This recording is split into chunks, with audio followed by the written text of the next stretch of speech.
Habari za muda huu, naitwa Dr. Constancia aka Dr. Koni, ni daktari bingwa wa masikio, pua na koo. Na leo niko hapa kuzungumzia juu ya tatizo la kunuka mdomo ama harufu mbaya mdomoni.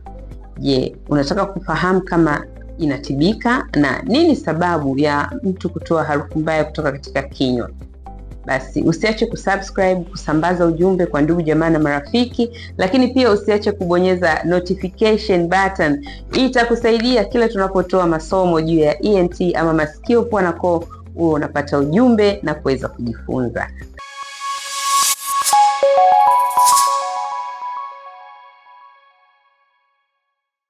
Tatizo la kunuka mdomo ama tatizo la kutoa harufu mbaya mdomoni ni tatizo ambalo linawasumbua watu wengi, na wengi wamejaribu njia mbalimbali ikiwemo kuangalia kama meno yao yametoboka, kupiga mswaki mara kwa mara, na bado tatizo hilo linaendelea. Sasa leo nataka tujadili nini sababu na utagundua vipi kama una tatizo la kunuka mdomo, na vitu gani vinaambatana na tatizo la kutoa harufu mbaya mdomoni inayosababishwa na shida ya koo. Koo kwa kawaida limeumbwa na tezi ama kwa Kiswahili yanaitwa mafindofindo, ambayo yanaweza kutengeneza vijinafasi especially kwa watu wazima, ambavyo mtu atakapokula chakula kitaingia katika hivyo vijinafasi na kujihifadhi na kutengeneza vijiwe vya rangi ya njano ama nyeupe vinavyotoa harufu kali sana mdomoni. Na vijiwe hivyo vinaweza vikaonekana, au mtu hata akikohoa anaweza akavitoa na akaviona, na vingine vinaweza visionekane vikawa vimehifadhika ndani, hivyo husababisha harufu mtu anapoongea.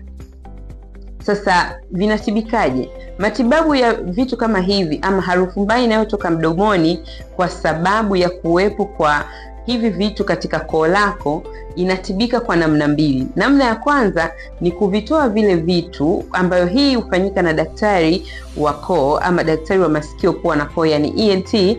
Atavitoa vile vitu kutoka katika hayo mafindofindo na kutoka katika hivyo vijinafasi.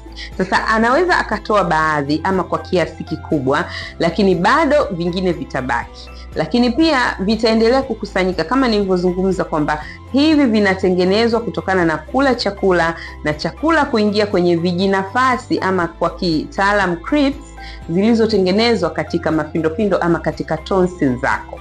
So matibabu ambayo yatasaidia tatizo hili kuondoka kabisa ni matibabu ya kuondoa mafindofindo yaliyotengeneza hivyo vijinafasi, na kwa kitaalamu tunasema kufanyiwa operation ya kutoa mafindofindo. Operation hii inafanyikaje, inafanyika kwa muda gani, na unatakiwa ufanyeje, nimeelezea katika akaunti yangu ya Instagram kwenye maswali na majibu juu ya upasuaji wa mafindofindo ama tonsils.